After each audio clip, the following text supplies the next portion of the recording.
Dans un monde gouverné par les chiffres, un monde où la richesse se mesure en milliards, une question reste suspendue dans l'air, qui est réellement le plus riche?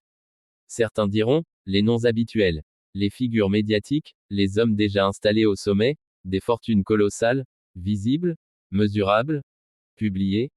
Mais, et si la plus grande richesse n'était pas encore révélée? Et si, quelqu'un, quelque part, était en train de construire, silencieusement, quelque chose de plus grand, plus profond, plus puissant, plus réel?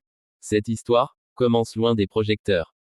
Pas dans un bureau climatisé, pas dans une famille aisée, pas avec des opportunités faciles, non. Cette histoire commence dans la poussière, dans la chaleur, dans la fatigue, dans la réalité brute, là où survivre est déjà un combat. Il s'appelait Mystère 2D. Un nom inconnu, un visage parmi tant d'autres. Une vie ordinaire, en apparence. Mais à l'intérieur, il y avait quelque chose. Une flamme, une vision, une obsession silencieuse, issue d'une famille où chaque pièce comptait, où chaque jour était une lutte, où les rêves semblaient trop grands pour exister. Beaucoup auraient accepté leur sort.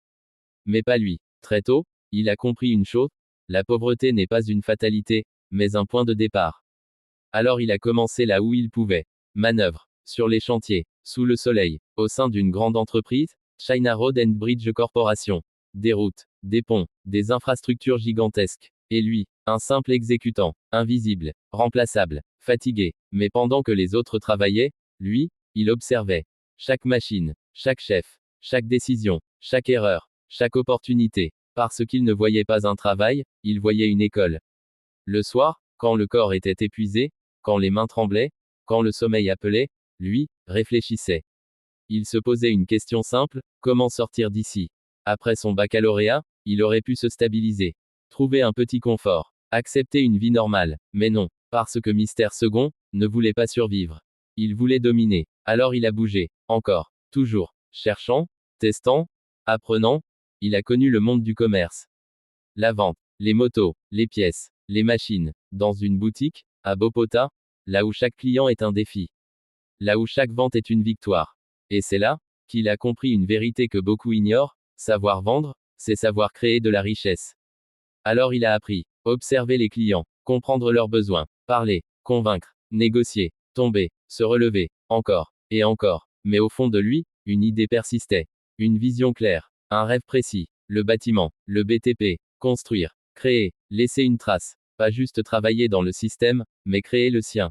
Et c'est là que tout a commencé. Pas officiellement, pas publiquement, mais intérieurement. BL Vision. Un nom, une idée, une promesse. Pas encore une entreprise visible, mais déjà une réalité en construction. Pendant que certains cherchent du repos, lui cherche des opportunités. Pendant que certains doutent, lui avance. Même lentement, même sans moyens. Parce qu'il a compris une chose essentielle, ce ne sont pas les moyens qui créent la vision, c'est la vision qui attire les moyens. Aujourd'hui, le monde regarde vers le haut. Vers les grandes fortunes, les milliardaires, les classements, les comparaisons. On parle de milliards. On parle de puissance. On parle d'influence. Mais personne ne parle de celui qui arrive. Mystère 2D. Un nom encore discret, mais une trajectoire explosive. Alors la question reste entière, quand tout sera révélé, quand les chiffres apparaîtront, quand les regards se tourneront vers le sommet, qui sera réellement le plus riche? Celui qui a tout reçu, ou celui qui a tout construit? Celui qui est né avec des opportunités, ou celui qui